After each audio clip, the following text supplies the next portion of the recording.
Scott Carney is Director of Wine Education at New York's International Culinary Center, consistently ranked as one of North America's best cooking schools. Scott and 10 other faculty members are all Master Sommeliers, a program offered to students at the school. We're going to talk to him about that, what constitutes a solid wine education, and his take on restaurant wine trends. Welcome, Scott. Hi, Natalie. Glad to be here today. Terrific. Let's start first of all. What does it take to become a Master Sommelier? At a very high level, what's the training involved, and what does someone have to do to become a Master Sommelier? Well, I think it takes a lot of inner strength, if you will. It's a personal passion and a mountain to climb, so to speak, in as much as the program can involve years of professional study, training, tasting, and so forth. But it is I think, probably the highest accreditation one can achieve in the world of wine in the hospitality setting. And how does it differ from the Master of Wine? So Master Sommelier, Master of Wine, both are very prestigious. What's the difference?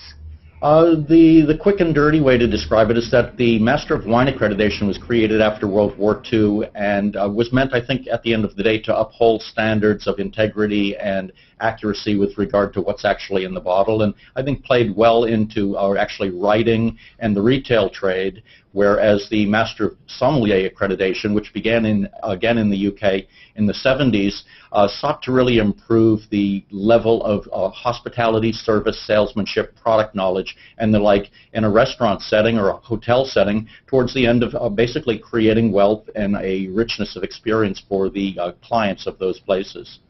Okay, so if I'm summarizing correctly, Master of Wine is more focused on those who sell wine in, say, wine boutiques or shops and wine writing, and Master Sommelier is really more focused on restaurants and the service and the wine experience in restaurants. That would be correct, yes.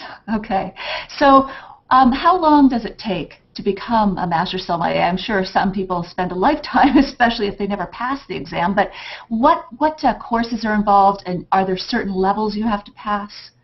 Well, yes, there are. There are actually 4 levels to the Master Sommelier accreditation, and at ICC here, we offer what we sometimes consider to be a fast track, which is to say that the first 2 levels, what are known as the introductory course and the certified course, can be studied for, and the exams can be taken sequentially, whereas in other most settings, you have to wait or move to another city, travel to another city to take the certified immediately after the introductory. So it's fast track in that regard.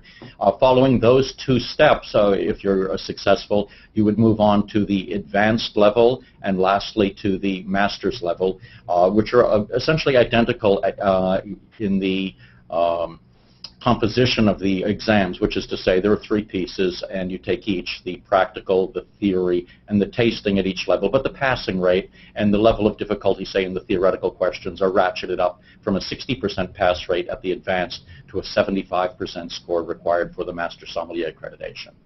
Okay, so 3 parts. Tasting, I get. You're tasting a lot of wines and learning how to describe and identify them. Practical and theory. Practical would be the service element, how to serve wine, buy wine, and so on for a restaurant, and then theory would be knowing about the wine regions, the writing, that sort of thing, the identification of different grapes and knowing farming methods and that sort of thing? Exactly, and again, the laws, the various things that would help inform your thinking with regard to tasting, but also the types of questions that might need be answered on a dining room floor to give confidence to the consumer that you know what you're talking about and that they might take your recommendation. Okay, absolutely. And so how do you think your approach at the International Culinary Center is different when it comes to teaching wine, say, from other places where you can learn about wine?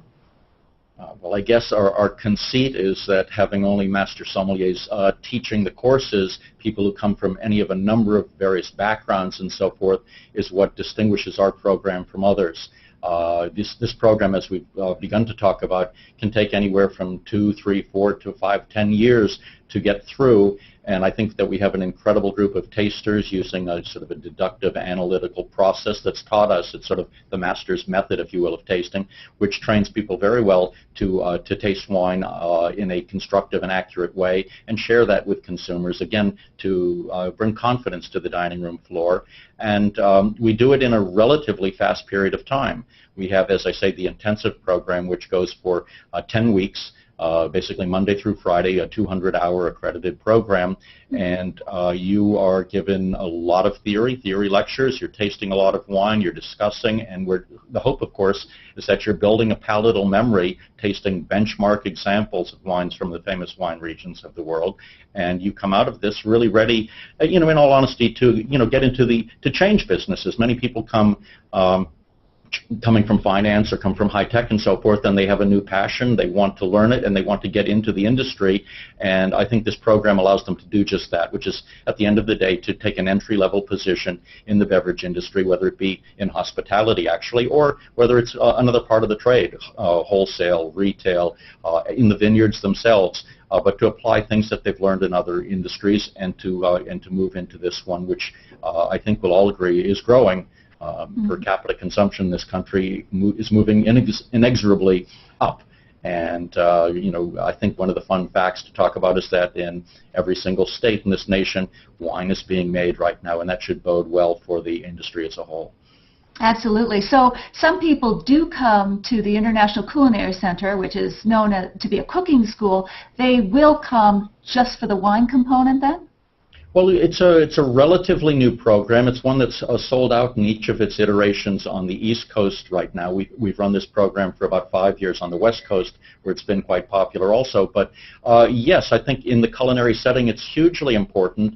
And often when I do the open houses, where I'm talking not only to potential students for the class, but also to people who might be interested in culinary or baking or whatever, I remind people who might go on to be small business owners, chefs, small business owners, that oftentimes as much as 40–45% of your revenues are going to be generated from the beverage portion of your program, and might it not behoove you to know a little bit about that, whether you're literally managing somebody or whether you might be doing it yourself.